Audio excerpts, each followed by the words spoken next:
Hi friends, welcome to STM lakhs. இன்றைக்கி நம்ம சேனலில் என்ன பார்க்க போகிறோன்னா, 10 நிமிஷத்தில் இந்த டைப்பில் நீங்கள் கோழி குழம்பு செஞ்சிங்கன்னா 10 நிமிஷத்தில் ரெடி ஆயிரும். பிகினர்ஸ் கூட ஈஸியாக அந்த கோழி குழம்பு செய்யலாம். இதை எப்படி ஈஸியாக செய்யலான்னு பார்க்கலாம். வாங்க வீடியோக்குள்ளே போயிடுவோம். நான் 1 கிலோ சிக்கனுக்கு இந்த குழம்பு செய்ய போகிறேன். அடுப்பில் நம்ம குக்கர் வச்சாச்சு. ஒரு 2 டீஸ்பூன் அளவு நெய் ஊற்றிக்கிட்டேன். நம்ம நெய் ஊற்றி நம்ம செய்யும்போது குழம்புக்கு நல்ல ஒரு மனம், நல்ல ஒரு டேஸ்ட்டு கிடைக்கும். ஒரு 4 டீஸ்பூன் அளவு ரீஃபண்ட் ஆயில் ஊற்றிக்கிட்டேன்.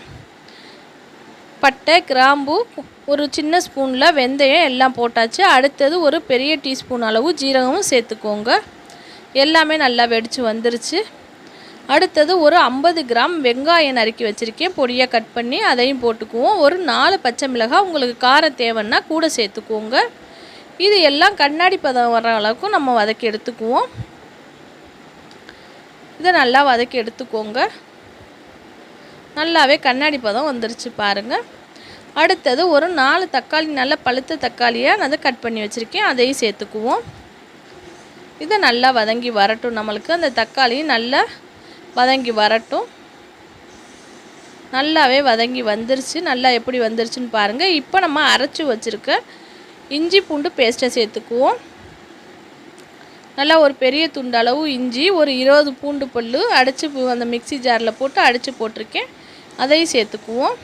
அது பச்சை வாசனை போகிற அளவுக்கு நல்லா கிண்டி எடுத்துக்கோங்க. அடுத்தது நம்ம கழுவி சுத்தம் பண்ணி வச்சுருக்க சிக்கனை சேர்த்துக்குவோம். இது போன்லெஸ் சிக்கன் தான் இது. இப்போ நல்லா ஒரு டைம் நல்லா கிண்டி விட்டுக்குவோம்.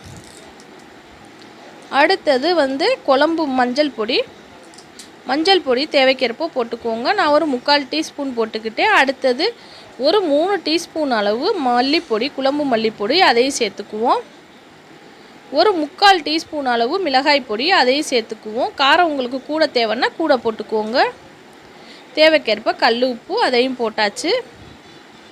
இதை ஒரு டைம் நல்லா மிக்ஸ் பண்ணி எடுத்துக்குவோம். நான் ஒரு 3 உருளைக்கிழங்கு நல்லா தோல் எல்லாத்தையும் ரிமூவ் பண்ணி வச்சுருக்கேன். அதை நல்லா கழுவி எடுத்து வச்சுருக்கேன், அதையும் சேர்த்துக்குவோம். உருளைக்கிழங்கையும் சேர்த்தாச்சு. இப்போ தேவைக்கேற்ப நம்ம தண்ணி ஊற்றிக்குவோம். பாருங்கள், தண்ணி ஊற்றி நல்லா எல்லாத்தையும் ஒரு டைம் நல்லா மிக்ஸ் பண்ணியாச்சு. நம்ம அப்புறம் அதுக்கு அடுத்து நம்ம கொதி வந்தோன்னே நம்ம குக்கரை வச்சுக்குவோம். குக்கரில் ஒரு 4 விசில் விட்டுக்கோங்க. 4 அல்லது 3 விட்டிங்கன்னா சரியாக இருக்கும். ஒரு கொதி வந்தோன்னே மூடிக்கோங்க. பாருங்கள், நல்லாவே நம்மளுக்கு வெந்து வந்துருச்சு. இப்போ நான் அரை மூடி தேங்காய் துருவி வச்சுருக்கேன். குழம்புக்கு ஊற்ற ஒரு அரை மூடி தேங்காய், அதை துருவி எடுத்துக்குவோம். அதையும் துருவி எடுத்து நம்ம மிக்சி ஜாரில் அடித்து அதையும் குழம்புல ஊற்றியாச்சு.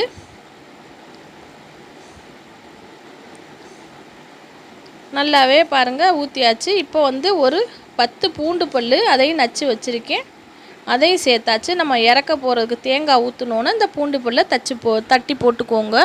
மறக்காமல் எஸ்டிஎம் லாக்ஸ் சேனலை சப்ஸ்கிரைப் பண்ணி வச்சுக்கோங்க. அப்போ தான் நம்ம போடுற வீடியோ உங்களுக்கு வந்துகிட்டே இருக்கும். மறக்காமல் இந்த வீடியோ ரொம்ப பிடிச்சிருந்தா உங்கள் ஃபேமிலி அண்ட் ஃப்ரெண்ட்ஸுக்கும் ஷேர் பண்ணுங்கள்.